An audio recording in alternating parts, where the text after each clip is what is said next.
How close is Sky Bet League One this year? Anybody can go up, anybody can go down.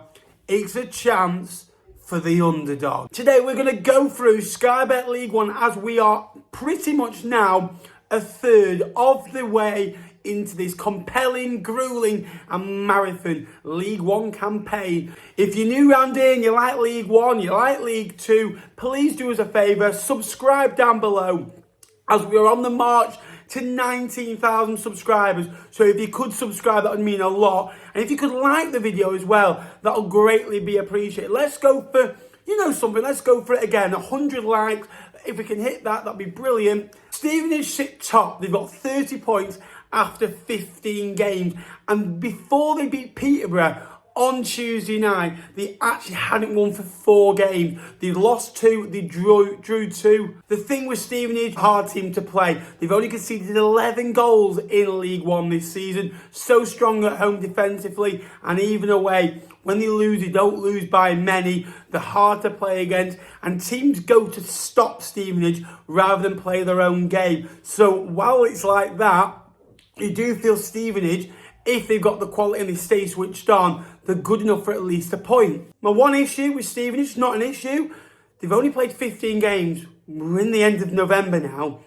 The season is 17/18 weeks old. They played 15 games. There's 21 games left of this season. There's 31 games left to play. 31. Now that is a hell of a lot of games to play when you're Stevenage. So I do feel eventually, as games go on, they may be found out a little bit. Cardiff have also only played 15 games, but have a point less. So these teams are near enough, Stevenage are, averaging 2 points a game, which rule by thumb is normally enough for promotion. Sheffield Wednesday thought that the other year. They got 96 points, finished third, found their way into the playoffs, were 4-0 down in the first leg. Thought they knackered it, but found a way to get promoted. Cardiff, for me, look a solid side, but a side you can still get at. They've still had off days. Blackpool away, they were poor. Stockport away, they were poor, but got a point. Bradford and Bolton at home put in poor displays. Cardiff's record against the top 6 isn't great, but against sides below them, they're very effective. I think it's 8 wins in 11 against sides below them. They're very, very strong. I think it's only Bolton that have beaten them that are in the bottom half. Bradford City have lost their way in the last few weeks. They've not won for 6 matches, but they've only lost 2 games. Only lost 1 of those. They're just drawing games. They were winning a lot of games last season and almost this season. Fine margin football. By that odd goal. Putting in some great displays in there, but it was just by the odd goal most of the time. And although last year they were winning 1-0 and finding a way, it's eventually turned into draws, which is good. They're still being strong to play against. They score a lot of goals. They average 1.5 goals a game. They're a very, very strong outfit. So for me, Bradford City will be up there come the end of the year. Lincoln City sitting 4th. I have no disrespect to Lincoln. They're 28 points from 17 games. They played well in a few matches this year. The Luton game, they were outstanding. The Peterborough game, they were very good. Northampton away, they had 1 shot on target, scored it. It feels in Lincoln, they've been the underdog. They don't like having the ball. They counter-attack. I feel Lincoln have been very meh. I think Lincoln have been at 60%. I still think Lincoln have got a lot more to give. But Lincoln are 4th in League One. And I don't mean this as any disrespect. It'll probably come across that way. Lincoln being in 4th and watching them play and watching how they operate shows you how poor the league is. Because for me, I think Lincoln are operating like an 8th or a 9th in the team division. But Lincoln have only won 1 in the last 5. And the 4th. And they went top of the league on Thursday after only winning 1 in 4. That tells you everything I think you need to know. Stockport County, for me, are one of the best sides in the division, but without Norwood, they have the faults. And now they've lost back-to-back 3-0s. They're not at the best. They've still lost 4 games. They've still lost a quarter of their games. There's no runaway leaders. And this is what makes it so exciting. Because there's no Birmingham, there's no Sunderland, there's no Sheffield Wednesday, there's no Portsmouth anymore. There's no real big guns that you think are so much better than the rest. Bolton are 6th. They're getting into the groove now. They're good at home. Away from home, they're concerning. They're not great. But they're working on that. They got a great win away at Huddersfield, which was a fantastic result for them. At home, they almost feel unstoppable right now. I'll say that. They'll probably go and lose the next game. Bolton are just drawing a couple too many. They've drawn 6. You turn that into 4 draws and 2 more wins. The 4 points more on the top of the league. Bolton are the team to watch out for, because I feel when they get in the groove, which I feel like they're starting to do, they're going to be held to stop. I still think this Bolton side have got a lot of work to do. They're a young side in progression. I feel Bolton Wanderers, the size of the club, the stature of the club, this has got to be their year to get promoted. Because Bolton Wanderers are the big club in this division. Cardiff are a big club. Bradford are a big club. There's a difference between big and Bolton. Every move Steven Schumacher makes, every move that those players make is praised in every single detail. It could be a single pass, could be a single tweak. I talk about relegation in their term. This is going to be Bolton's turn. And you think about Luton. Luton have lost 7 games. They played 17. They've lost 7 of those. It's nearly half. They've got 26 points. They're averaging around about 1.5 points a game. They are 1 point outside the playoffs and 3 points outside the top 2. Yes, these have got games in hand, so that is a false 3 points. But that just shows you. Luton lost 5-0 at the weekend. And I think they've lost 2 of 5 since Wilshere came in. But that shows you how weak this league is, though. Luton are so near to the playoffs. They've not been anywhere near. Huddersfield are on 25 points. They're averaging just over 1.5 a game. Yet they're only 4 points offside the top 2. They signed really well in the summer. They won back-to-back games. This league is anyone's.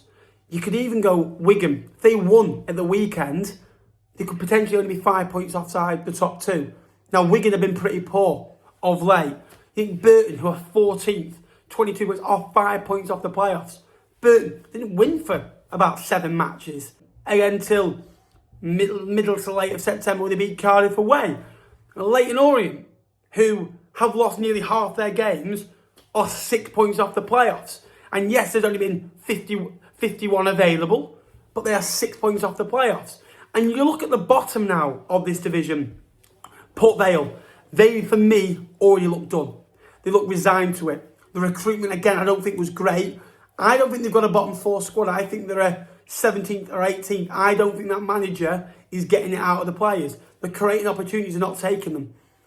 It feels they're playing spells. They're not Harry Potter. It's League One. You've got to take your spell. And Port Vale are the worst in moments. The teams that are worse in moments generally go down. And when you're Port Vale, you've got to take your spell, because you probably are a bottom 8 squad. Plymouth and Blackpool and Peterborough, you feel will get better. Blackpool and Peterborough have got better. Peterborough have won, I think, 4 of the last 8.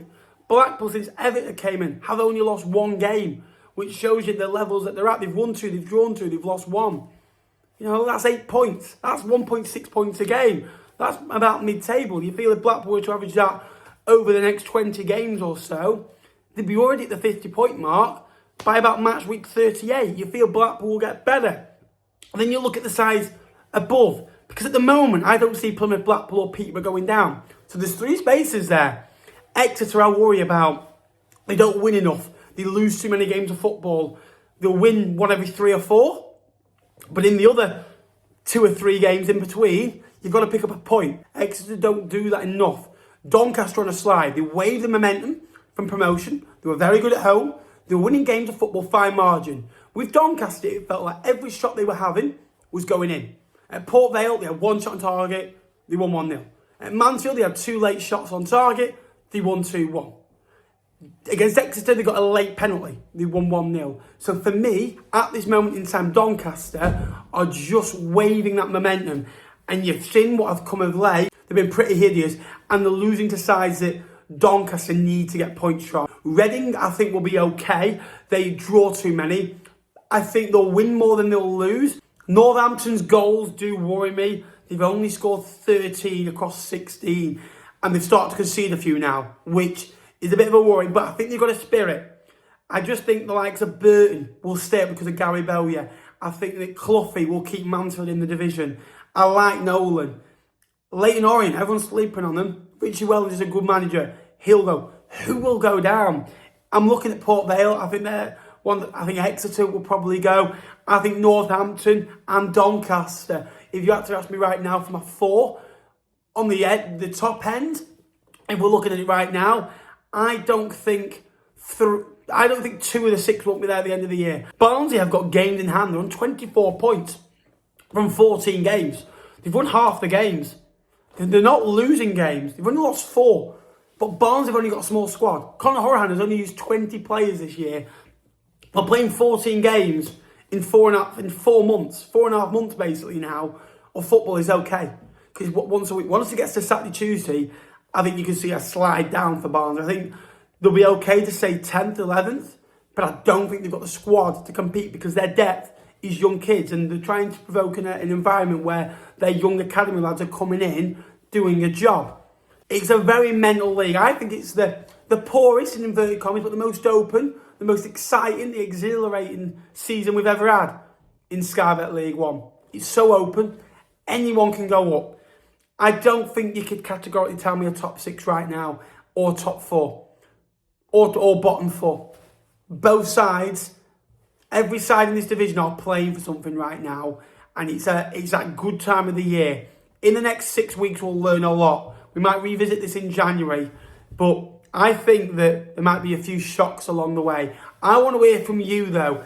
Down below, let me know who you think will get in the top 6, the bottom 4, who's surprising us so far. If you can let us know down below in the comments, that'd be appreciated. Thanks very much for watching.